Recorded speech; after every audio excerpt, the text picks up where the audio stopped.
আসসালামু আলাইকুম, শাওলিন কিচেনে সবাইকে স্বাগতম। আশা করি বন্ধুরা ভালো আছেন। আজকে আমি আপনাদের সাথে শেয়ার করব তপসে মাছ রান্না। এখানে আমি কিছু মাছ কেটে ধুয়ে পরিষ্কার করে নিয়ে সামান্য হলুদ এবং লবণ মাখিয়ে নিয়ে নিছি। এখন মাছগুলো ভাজার জন্য চুলায় একটা ফ্রাই প্যান বসিয়ে দিয়ে দিলাম তেল। তেলটাকে গরম করে আমি মাছগুলোকে ভেজে নেব। মাছগুলোর এক পিঠ ভাজা শেষ, এখন উল্টে নিছি।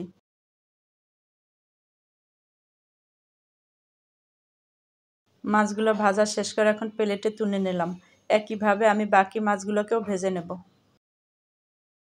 সব মাছ ভাজার পর চুলায় একটা কড়াই বসিয়ে দিয়ে দিলাম 3 টেবিল চামচ সয়াবিন তেল। এর সাথে দিয়ে দিলাম 1 টেবিল চামচ পেঁয়াজ পেস্ট, সামান্য রসুন পেস্ট, সামান্য আদা পেস্ট, স্বাদ মতো লবণ।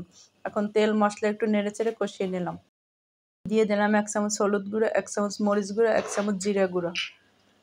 এখন নেড়েচেড়ে সামান্য পানি দিয়ে আরও নেড়েচেড়ে কষিয়ে নেব কিছু সময় কষানোর পর দিয়ে দিলাম 1/2 কাপ পরিমাণ পানি। পানিটা যখন ফুটে উঠবে তখন আমি ভেজে রাখা মাছগুলো দিয়ে দিলাম, আর এর সাথে দিয়ে দিলাম ধনেপাতা কুচি এবং কাঁচামরিচ। এখন এভাবে নেড়েচেড়ে কিছু সময় রান্না করব। রান্না করার পর মাছগুলো আমি একটা সার্ভিং বলে বেড়ে নিলাম। দেখুন বন্ধুরা, তৈরি হয়ে গেল দারুণ স্বাদের তপসে মাছ রান্না। আপনাদের যদি আমার এই তপসে মাছ রান্নার রেসিপিটি ভালো লেগে থাকে আমার ফেসবুক পেজকে ফলো করবেন, ফ্রেন্ডস এবং ফ্যামিলিকে শেয়ার করবেন, আমার ইউটিউব চ্যানেলকে সাবস্ক্রাইব করে বেল আইকনটি বাজিয়ে রাখবেন যাতে নতুন ভিডিও পেতে পারেন। সবাই ভালো থাকবেন, সুস্থ থাকবেন।